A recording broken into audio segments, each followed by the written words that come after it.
Hello everyone, how are you all? I hope you are doing good. I am Shubhangi here in front of you to present a demo video on the topic Human Circulatory System. But before moving towards the topic, I would like to ask you a question. Did it ever happen that when you moved around the house or played in the playground, you fell or got hurt by something and got wounded? Have you observed a red fluid oozing out of that wound? So what it was? Yes, it was blood. Blood is a component of circulatory system along with the blood vessels and heart. But here question arises, what is circulatory system and what does it does? Circulatory system is a system comprises of the blood vessels and the heart. When they all work together in a synchronized manner, they form the transport system of the body. Its functions is to transport gases, oxygen and carbon dioxide, distribution of nutrients and transport of wastes along with the maintenance of body temperature and circulation of hormones. It also helps in maintaining the blood flow all around the body. Now, can we quickly recall the three components of the circulatory system? Yes, it is blood vessels and the heart. Now, what is blood? Blood is a fluid connective tissue which acts as a transporter for nutrients, minerals, gases and hormones throughout the body. It is made up of two components, that is the plasma and formed elements. Erythrocytes, leukocytes and platelets are the formed elements which compose nearly 45% of the blood. Erythrocytes are also known as red blood cells. They are red in color because of the presence of red colored iron containing pigment known as hemoglobin, and they act as a transporter for carrying fresh oxygen throughout the body and remove carbon dioxide. Leukocytes are also known as white blood cells.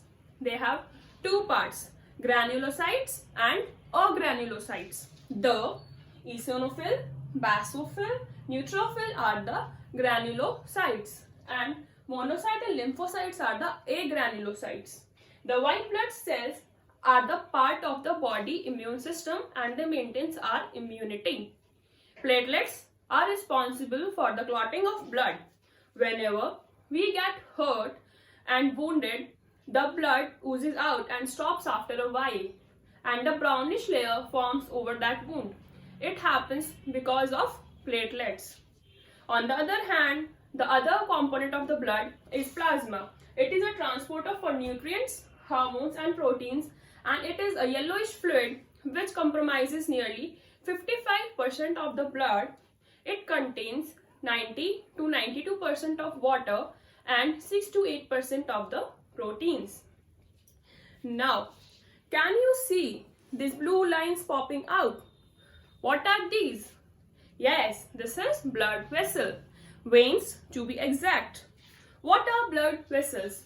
Blood vessels are the networks of pathway which helps in the circulation of blood throughout the body. It has three types, the arteries, veins and capillaries. The arteries carries oxygenated blood from the heart.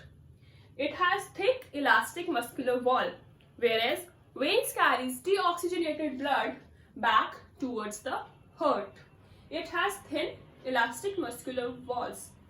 The veins and arteries are connected together through capillary network. But there are exceptions.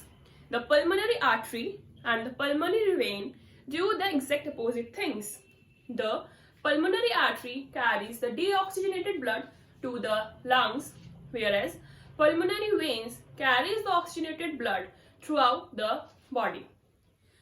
Now we move to, and do you know that if we lay all our arteries, veins, capillaries in lengthwise end to end, they will form around nearly 68,000 miles and will cover the earth 3 times. Now move towards the heart. What is heart? Heart is a muscular organ. And what is its size? Make a fist. Yes, our heart is the size of a clenched fist. And where it is located? It is located in the thoracic cavity in between our lungs and is slightly tilted towards the left. And what muscles it is made up of? It is made up of cardiac muscles, which is responsible for all the involuntary functions. Now, as you can see in this picture, our heart is divided into two sides, the right side and the left side. The right side is responsible for the flow of deoxygenated blood. That's why it is donated in blue color, and the left side is donated with red color, as it is responsible for the oxygenated blood. Our heart is separated into four chambers. The upper two are the arteries and the lower two are the ventricles. The arteries are the right arteria and the left arteria. They are slightly smaller in size than the ventricles. Now, what's the main function of the heart? The heart's main function is to pump the blood throughout the body. And how does it happen? Our blood moves twice through the heart.